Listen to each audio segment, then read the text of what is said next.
Olá! Hoje a gente vai fazer uma viagem por 1000 anos de história, tá?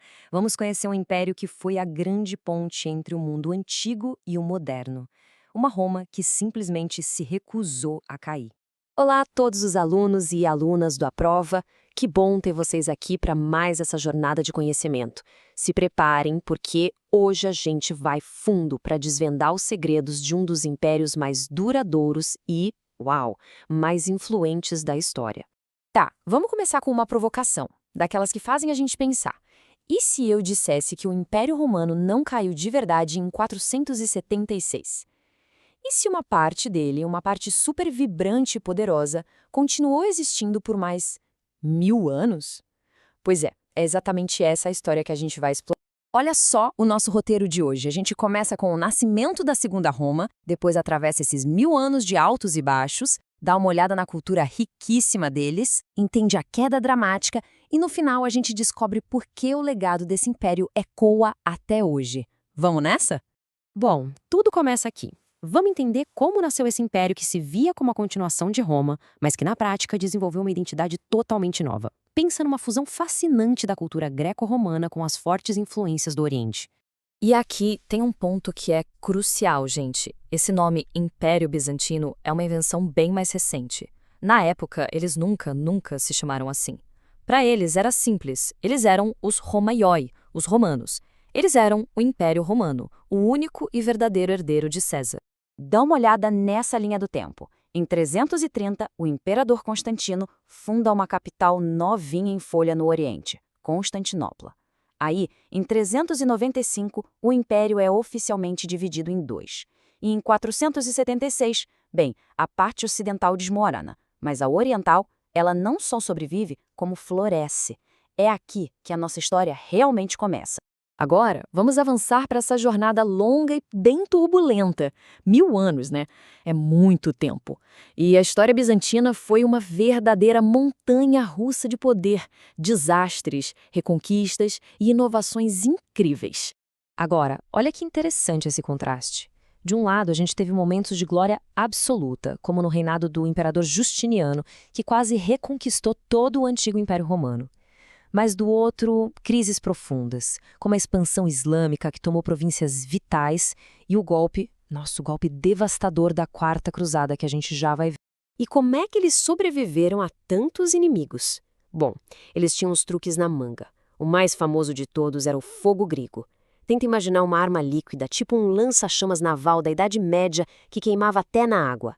A fórmula era um segredo de Estado tão, mas tão bem guardado que se perdeu na história. Isso salvou a capital várias e várias vezes.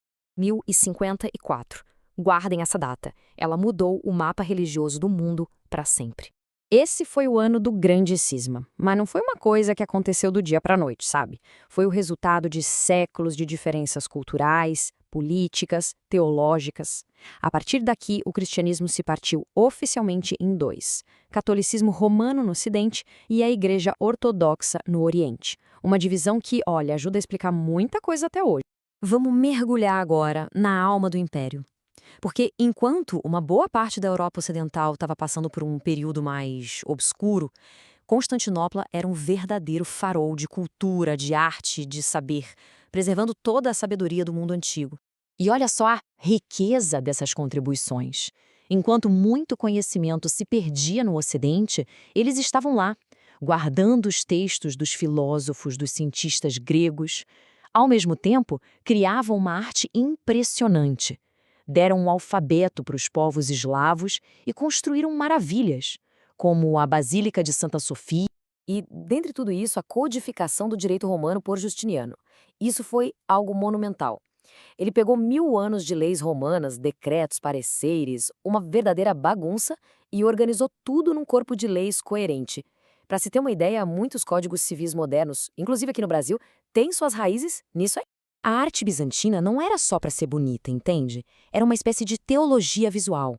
Aqueles ícones, os mosaicos de ouro que cobriam as igrejas, não eram retratos, eram como janelas para o sagrado.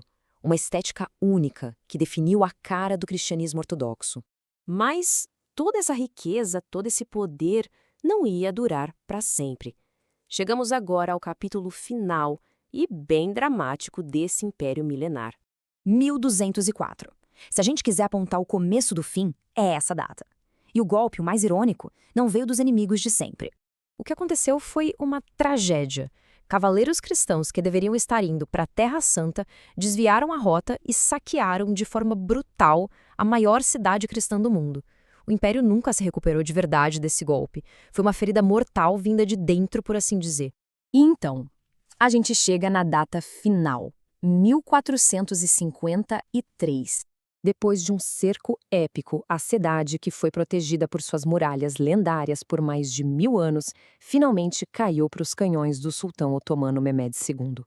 Com a queda de Constantinopla, o último vestígio do Império Romano desapareceu. E para muitos historiadores, é aqui que a Idade Média acaba de vez. Mas claro, a queda de uma cidade não significa o fim de uma influência. O legado do Império Bizantino é imenso e muitas vezes está ali, invisível no nosso dia a dia. Vamos ver como esses ecos ainda chegam até nós. Então, a pergunta final é essa: por que a gente dedica nosso tempo a estudar o império que sumiu do mapa há mais de 500 anos? A resposta está nos impactos que duram até hoje. Pensa comigo, o legado é triplo e gigantesco. Primeiro, todo o mapa religioso e cultural da Europa Oriental foi moldado por eles.